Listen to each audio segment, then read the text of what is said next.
heard that. Energy management is the new time management. If you look at everything that I've been sharing, if you look at anyone who is just on it, personal, business, even parental, like parents, the best parents I've seen, they are and teachers and just people that you work with, they manage their energy better than anyone I know. Or those days when they're just on it, their energy's just on fleek. And why is that important? Well, better energy you have, the better output you give to others, the better you feel inside, and the more often you can continue. So one thing I've been learning with this whole fit body, mind, soul kind of mindset is that there's a reason why diet is such an important thing. I don't even want to call it diet. I'm just going to call it fuel for your body, or body fuel, right? And no, I'm not pitching any product named Body Fuel. That sounds like that drink Body Armor. But my point is that the right fuel just keeps you going and going and going with whatever it is you want to do. Case in point, like, I have been on it since 7 a.m. today, just with the daily, working out, getting work done, managing the processes with my team and business stuff, and just, and it's like 100 degrees outside right now in Southern California, or not 100, but 85 to 90. You know how dramatic we are in SoCal with our weather. But my point I'm trying to get at is that my energy level is so high right now because I've been properly fueling myself. I'm eating really, I'm not going to say clean, I'm just eating what makes sense for me. I'm hydrating. So these are some things I think the tenets of, okay, how do you have more optimal energy management? Well, one is you got to hydrate. I think hydration is, doesn't matter what your situation is, you have to properly hydrate. And disclaimer, I'm not a doctor, I'm not any practitioner, but I'm pretty certain that no one will argue from a medical side that, being at a good level of hydration, drinking water, specifically, it's not toxic. It's good for you. Another thing that helps you with your energy is preparing from the day or weeks before. What I call proper sleep. Now, as I am getting more active with both my work and my fitness and my clean energy, and just juggling the many different things that are out there that you got to do just to live out your purpose or passion, or for some that don't have to do as many, kudos to you. You're not as, I admire that lack of ambition in a sense, because it's actually calms you down, and it's something I got to work on. But anyways, I digress. My point is that the more of these things that I'm doing, the more energy I'm exuding, and I need to rest up and it's another type of body fuel, which is proper sleep. So for me, proper sleep is so essential. And now I am doing 8 to 10, usually 8 to 8.5. I'm wary of how limited time is in a sense, but at the same time, how I can get by with just the right amount. You don't want to overdo it, but you don't want to underdo it either. So sleep is so essential, and that's why you read about all these people talking about why sleep is such an essential thing to get results in your thing. And listen, we all have those days where we crash hard, like because we pulled an all-nighter or we slept in or something like that. It's okay. You can start again the next day.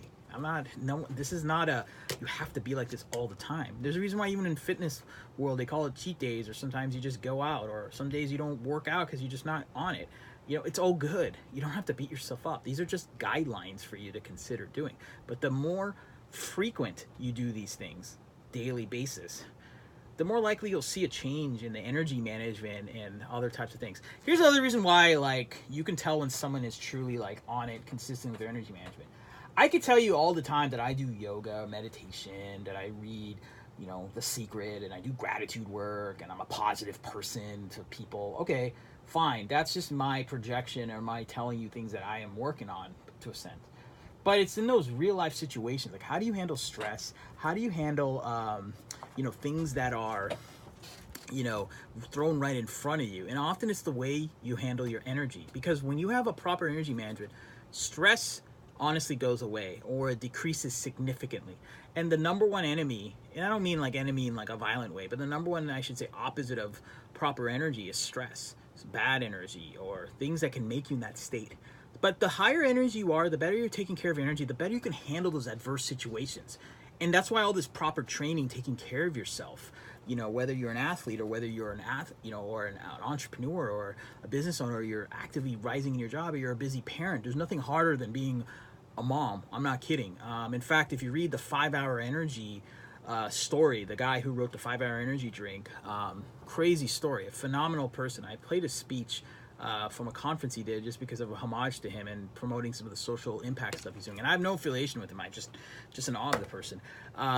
He even said, like, probably the best multitasker, best manager of life and things is that busy mom, the mom who raised you in a way. So that, and this can apply to any kind of parent who's the more active or co-active with the kids.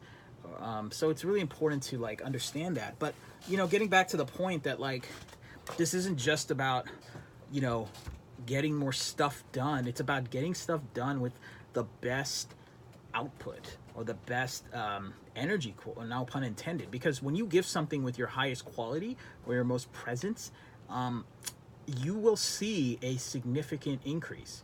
I would rather have someone put in 2 to 2.5 hours of solid work versus 6 to 7 hours of 50%. It's so important to do that. That's why even with this radio show, I do not do a lot of comments during the show. I have a live feed. I say I do waves and I check in, but when I'm doing my show, I'm not communicating with the community directly while the show's on. I communicate after because I want to give the best energy to people, my best energy, my best output. And this is so important for people in the media world too. If you have a show that has listeners, I don't care if it's 1 person, 5 people, 10 people, thousands of people, millions of people, it doesn't matter. Not that they deserve it, but they are spending the time to support and help you. You should, in your own way, make sure that you give the best energy, best output. And that's why it's so important to take care of yourself on these types of things. But energy management is not just something that is prevalent to these types of tips. Energy management is also, getting back to the original stories that I mentioned, it's about who you spend time with. And I can tell you, like, habits that you can do to prevent yourself from depleting your energy potentially. Do you have to drive to every meeting? Can you do things on phone calls? Is the meeting so important you have to meet in person? Is video conference an alternative, which at times can be there? Then do it if you can. I had a call today, video call, and oh my gosh, like, I actually liked it because I was in my own relaxed state. I have this lucky chair and this like little work zone that I have in my office, and like I would have done a better job than driving there, taking a breath, drinking water, feels hot, just cooling down, versus I'm in my AC chilled lounge chair, just ready to give my 100% to my my business partners who video chatted with me. So think about these types of things when you do it, And to be more specific to the business savvy person, I think Mark Cuban said it best. He doesn't do in-person meetings unless he's getting a check or signing a contract. There's something to be said about that. And again, there's disclaimers, there's changes, strategy meetings, meeting with your team members, things of that sort. And, we can dive further into when it makes sense to do meetings, when it makes sense to do in-person versus calls. I'm not here to do that. That's a larger topic, organizational development, stuff like that. But my point is that I think you get what I'm saying about the energy management. And thank you for the people who have been tuning into the show, giving me guidance and suggesting items to talk about. And thank you to the people who I connected with this week who gave me these examples about energy management, the stories and whatnot. So it's really important for you all to really tap into this energy management type of thing. And if you have any questions about it, all good. I'm here, ash@youngry.com. And before we adjourn today, I again want to give my gratitude to all of you. Thank you so much for supporting me. I really, really appreciate it. I'm truly grateful for everything that you guys have done.